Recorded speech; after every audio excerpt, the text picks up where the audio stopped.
Hello everyone, welcome to the Lawful Player Society. I'm Derek, and today I'm here to talk to you about the first thing I would buy if I was brand new to Dungeons & Dragons. And pretty much the first thing I would buy is the starter set. As the name indicates, it's the starting set for Dungeons & Dragons, and it's a good way to get into the game.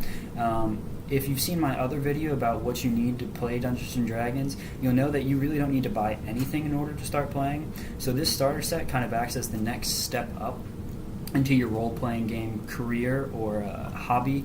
It's only about $20 on Amazon. There was, some for $13, some for $25. Really depends on who you're buying it from and at what time you're buying it. So it's relatively cheap, and it comes with some good things that you'll need when you start playing this game, and I'll go through the box. I have one right next to me. Now, I've owned this box since it came out, so a couple of the things that are supposed to be in it aren't in it anymore because it's kind of gotten cycled into my regular things, but I'll go through what's in the box and what you get out of it.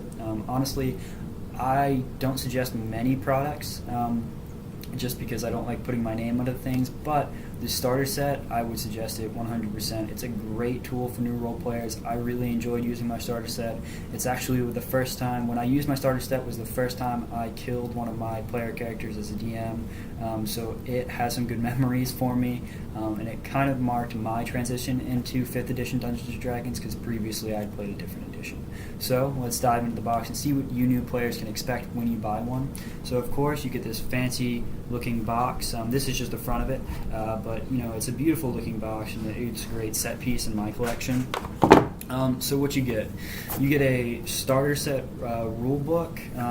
Inside they have all types of rules, beautiful artwork, but just rules that you need to start playing the game and understanding combat and things like that sort.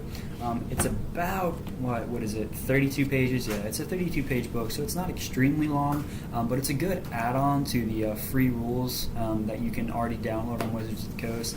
And it comes with all kinds of things that you need to know in order to play the game. So if you haven't previously played before, this is also a great place to start. This rule book comes with everything you need to know in order to play.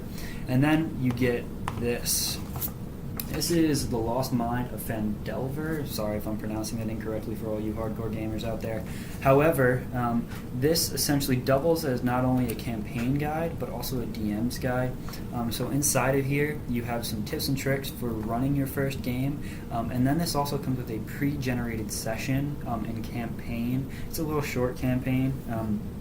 But essentially what that means is you as the DM don't have to do any work in order to create a whole encounter, sessions, all kinds of things. So essentially this book, all you have to do is read it, and then you can run your own campaign.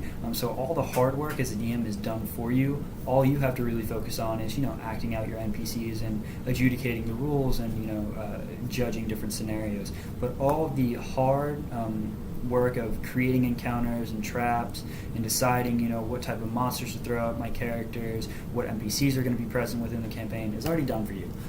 So it's a great starter kit because it takes the hard work and the stress of being a DM away and allows you just to kind of run an already created campaign, which is quite relaxing, and it's a great way to transition, especially for you new players. So I definitely suggest this.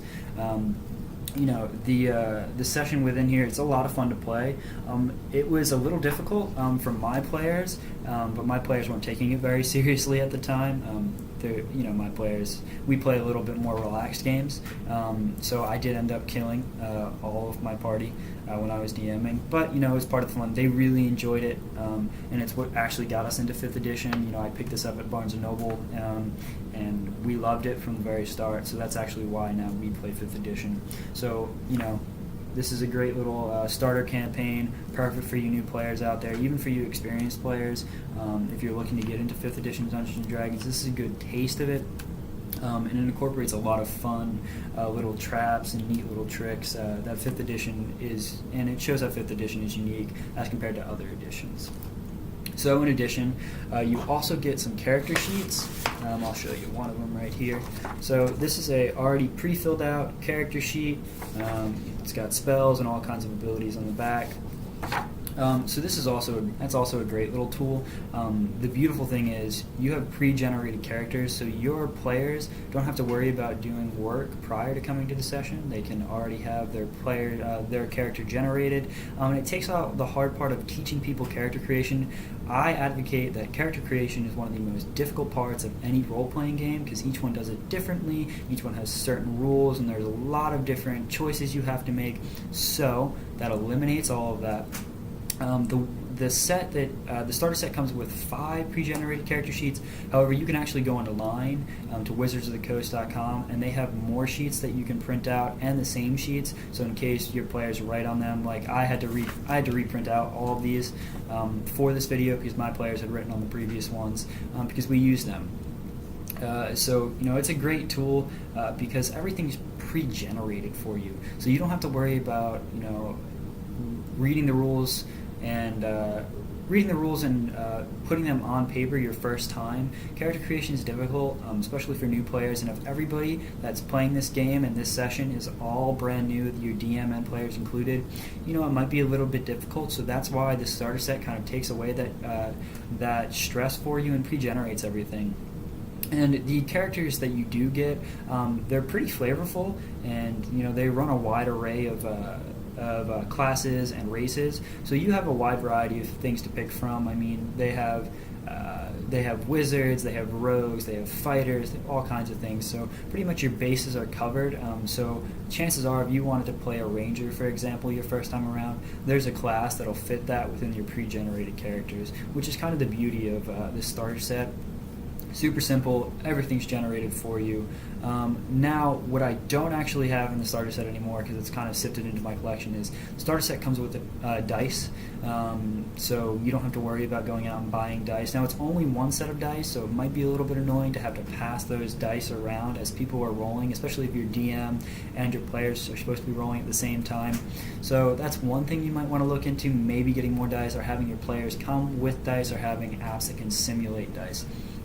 But really, other than that, the starter set is, in my mind, a great way to kind of transition to playing Dungeons & Dragons. Whether you're a person brand new to role-playing or a person who's coming from a previous edition of role-playing or Dungeons & Dragons into 5th edition, great way to get started. It's a good way to dip your toe in the water for a relatively low amount of money. I mean, $13 to $25 really isn't that bad, especially when one player's handbook, for example, cost me $50. So yeah, I don't really see how Wizards of the Coast could have done better with the starter set. And I honestly, if I had to do it all over again, I would have bought the starter set first before I purchased anything else for Dungeons & Dragons, because it's cheap and it would have been a good way to dictate whether or not my players and I enjoyed the game. Luckily, the starter set kind of just enforced the fact that we really enjoyed playing Dungeons & Dragons, so I didn't have to waste a lot of money and put down a hobby that I already spent a lot of cash on.